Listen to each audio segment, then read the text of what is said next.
अंधकार के युग में एक महान असुर जन्मा।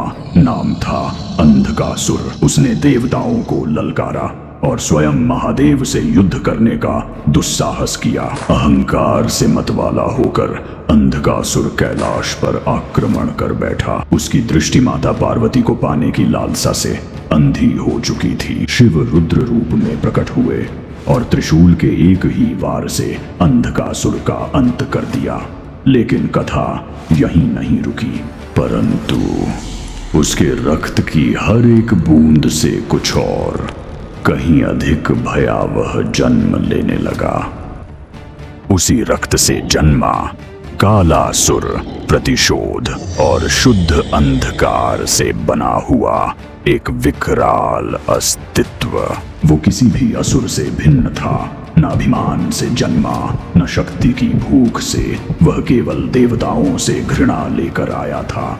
देवगण भयभीत थे, क्योंकि ऐसी शुद्ध अनियंत्रित अंधकार शक्ति उन्होंने कभी नहीं देखी थी।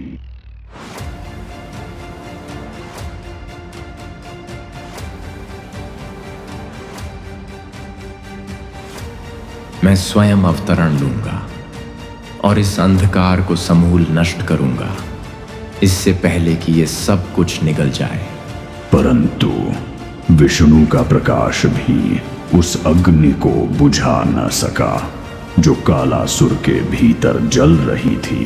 एक ही प्रहार में कालासुर ने संतुलन का सारा भ्रम तोड़ दिया।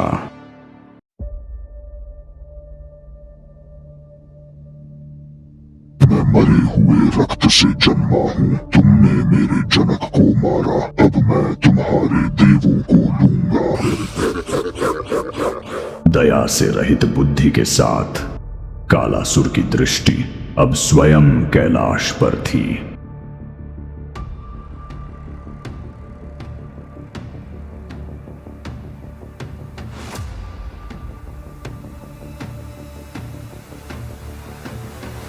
कोई अशुभ हलचल है। कुछ अप्राकृतिक कैलाश के द्वार की ओर बढ़ रहा है। और ध्यान की मौन गहराई में महादेव ने उस तूफान की आहट को महसूस किया।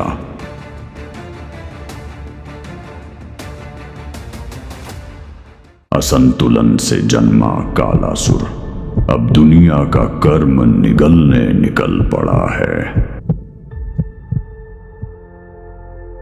हर एक कर्म के विनाश के साथ धर्म डगमगाने लगता है और पवित्रता टूटने लगती है।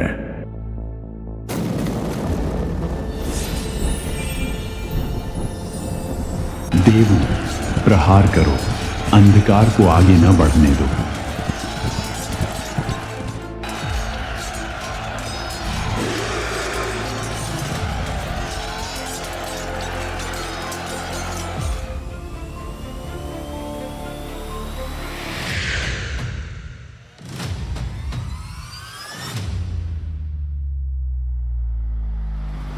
पर वो कोई साधारण राक्षस नहीं है।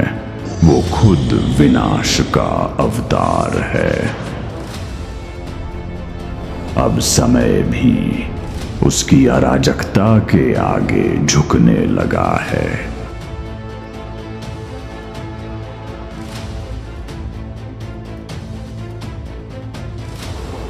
सृष्टि टूट रही है।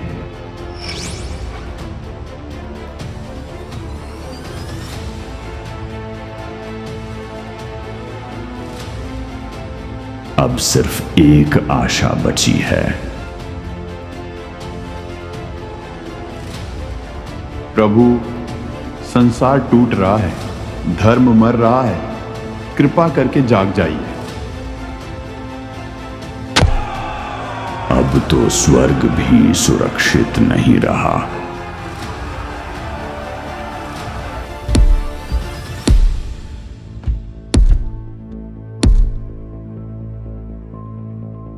बस बहुत हुआ।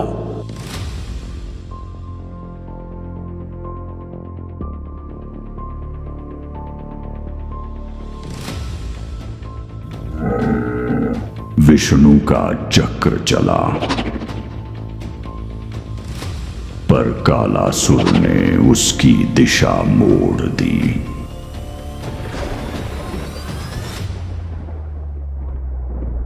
अब तो आकाश भी लहू होने लगा है और उस दिव्य मौन में वो तूफान महादेव तक पहुंच गया। शिव की चेतना के साथ ब्रह्मांड फिर से धर्म को याद करने लगा।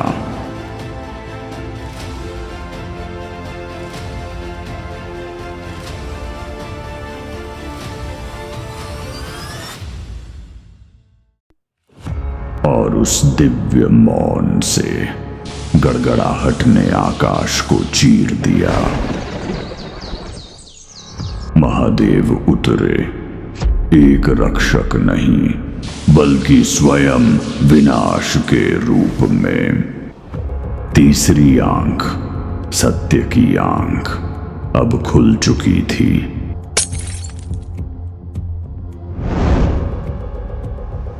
यहां तक कि समय भी आगे बढ़ने से डर गया। नहीं, ये शक्ति, ये असंभव है।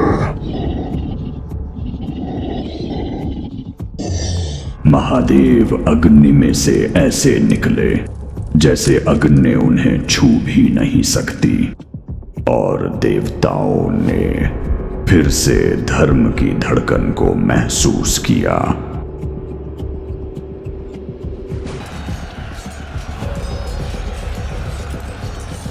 स्वामी, आप लौट आए हैं। यहां तक कि नदियां भी उन्हें सम्मान देने को उल्टी बहने लगी। संहारक ने अपना पहला वार चुन लिया था। पाप ईश्वर की अग्नि से छुप नहीं सकता। अब वहां कोई रूप नहीं था, वहां केवल सनातन की शक्ति थी।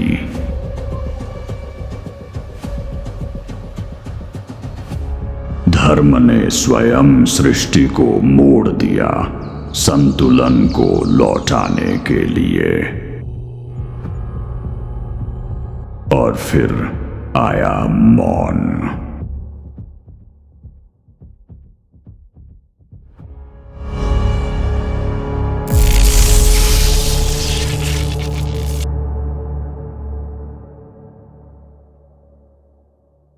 आकाश फट गया, कैलाश कांप उठा, और जब समय टूटने लगा तब अंतिम न्याय शुरू हुआ।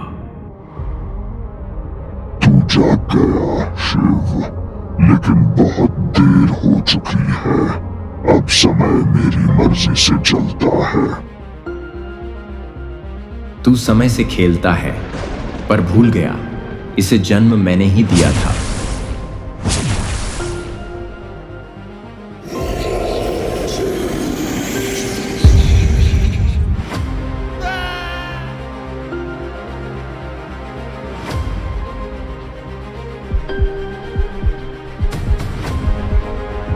जब शिव, स्थिरता और कालासुर, अराजकता आमने सामने आए, सृष्टि की सांसें थम गईं।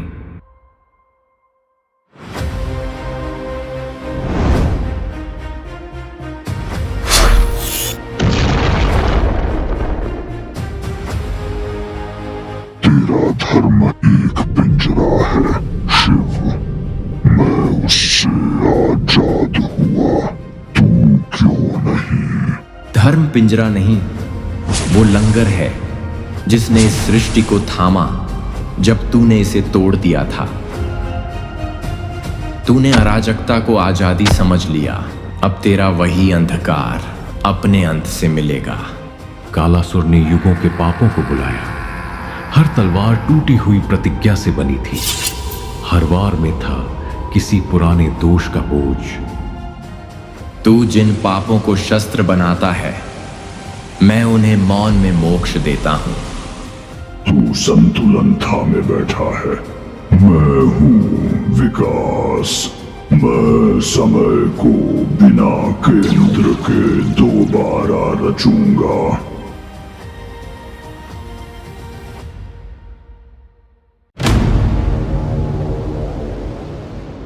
समय मुझसे बहता है, मैं उसका हिस्सा नहीं। मौन में गढ़ा गया, स्थिरता में उठाया गया। अब त्रिशूल तीनों लोगों का न्याय लेकर आया। तूने कर्म को निगला, अब उसके स्रोत से मिल।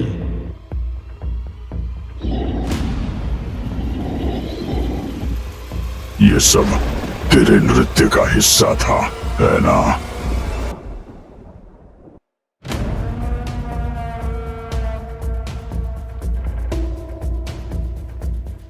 कालासुर अंत नहीं था, वो पाठ था। अराजकता में ही सृष्टि को स्थिरता याद आई।